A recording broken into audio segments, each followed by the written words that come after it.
Assalamualaikum warahmatullahi wabarakatuh. Selamat pagi semua. Semoga kita selalu diberikan kesehatan dan kemudahan di dalam menjalankan aktivitas setiap harinya.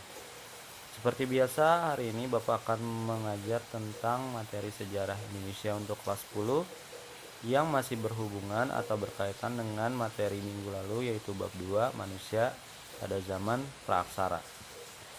Tetapi sebelum memasuki pelajaran, alangkah baiknya kita berdoa menurut agama dan kepercayaannya masing-masing.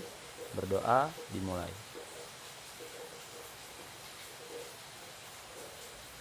Amin. Selanjutnya Bapak akan membacakan tujuan pembelajarannya terlebih dahulu. Peserta didik mampu menganalisis kehidupan manusia purba dan asal-usul nenek moyang manusia purba bangsa Indonesia, yaitu diantaranya Melanozoik, Proto, dan Deutero Melayu. Nenek moyang bangsa Indonesia. Ada 4 teori yang menjelaskan asal-usul nenek moyang bangsa Indonesia, yaitu diantaranya yang pertama, teori Yunani, yang kedua teori Nusantara, yang ketiga teori out of Africa, dan yang terakhir teori out of Taiwan. Nenek moyang bangsa Indonesia juga dapat dijelaskan dengan migrasi ras Melanesia atau ras Negroid dan Austronesia atau ras Mongoloid. Bangsa-bangsa yang bermigrasi ke wilayah Kepulauan Nusantara yaitu diantaranya bangsa Melanesia, yang kedua bangsa Proto Melayu, dan yang ketiga bangsa Deutero Melayu. Kita langsung saja pada pembahasan teori awal, yaitu teori Yunani. Salah satu tokoh yang mendukung teori ini adalah Muhammad Ali. Menurut beliau, bangsa Indonesia berasal dari bangsa Mongol. Teori ini juga disetujui oleh R.H. Geldern dan J.H. Kern. Dasar dari teori Yunan adalah hasil temuan teknologi dan persamaan bahasa. Berdasarkan kapak tua di wilayah Indonesia, bentuk kapak tersebut memiliki kesamaan dengan temuan kapak di wilayah Asia Tengah. Jadi dasar yang menjadi awal pembentukan teori ini adalah penemuan kapak di daerah wilayah Nusantara, yaitu memiliki kesamaan dengan temuan kapak di wilayah Asia Tengah. Kemudian dari segi kebahasaan, bahasa Melayu yang dikembangkan di Nusantara memiliki kesamaan dengan bangsa Champa, yaitu bahasa yang berkembang di daerah Thailand. Persamaan ini memunculkan dugaan bahwa penduduk Kamboja dari daratan Yunan. Selanjutnya ada teori Nusantara. Nah, menurut teori Nusantara, bangsa Indonesia berasal dari wilayah daerah Indonesia itu sendiri. Teori ini didukung oleh Muhammad Yamin, Goris Keraf, dan J. Crawford. Teori ini menyatakan nenek moyang bangsa Indonesia merupakan bangsa Melayu, sedangkan bangsa Melayu itu keturunan dari Homo swaensis dan Homo wajakensis.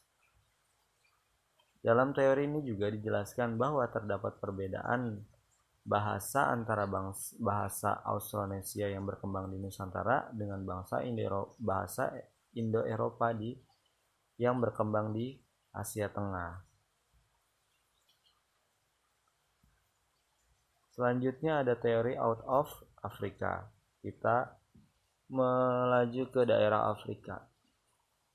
Teori out of Africa dikemukakan oleh ahli genetika, yaitu berasal dari Amerika Serikat, Max Ingman.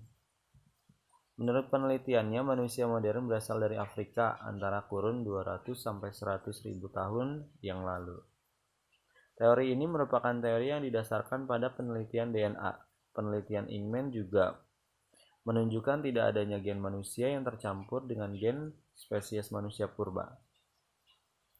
Teori out of Africa menjelaskan manusia Afrika bermigrasi sekitar 50.000 sampai 70.000 tahun silam.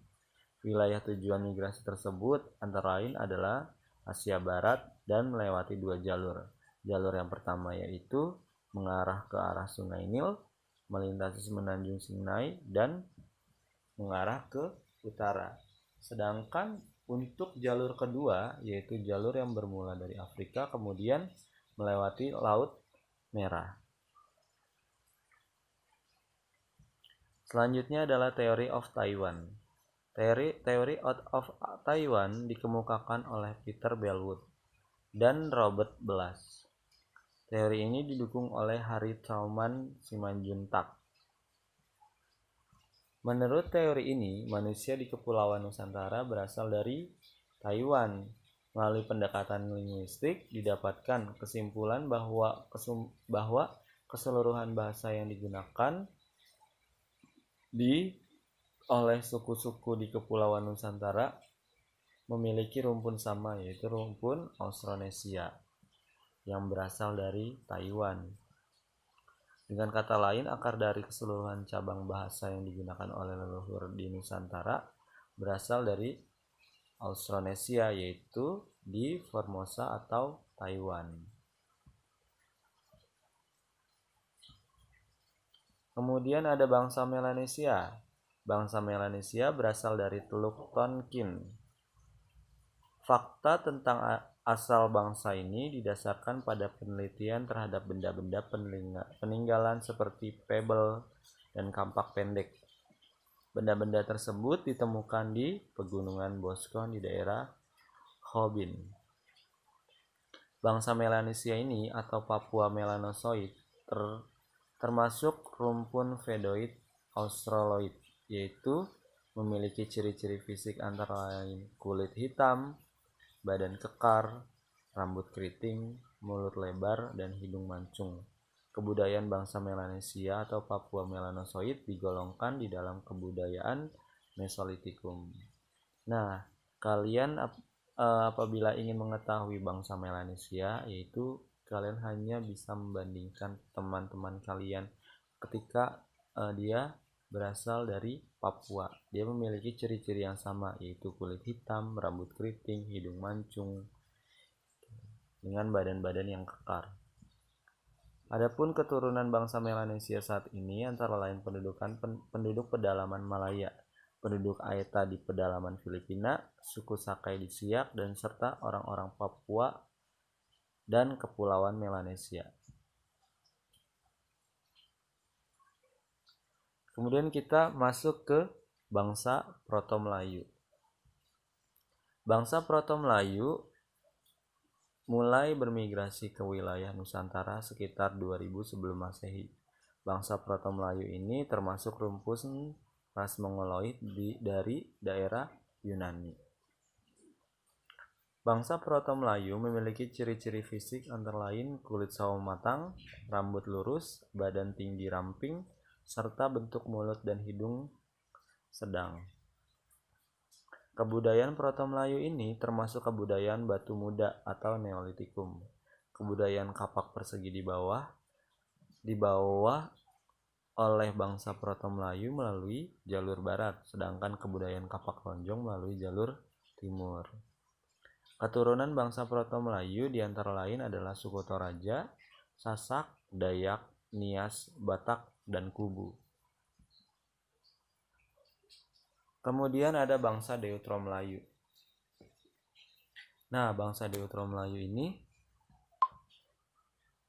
bangsa yang bermigrasi ke wilayah Nusantara pada tahun 500 sebelum Masehi.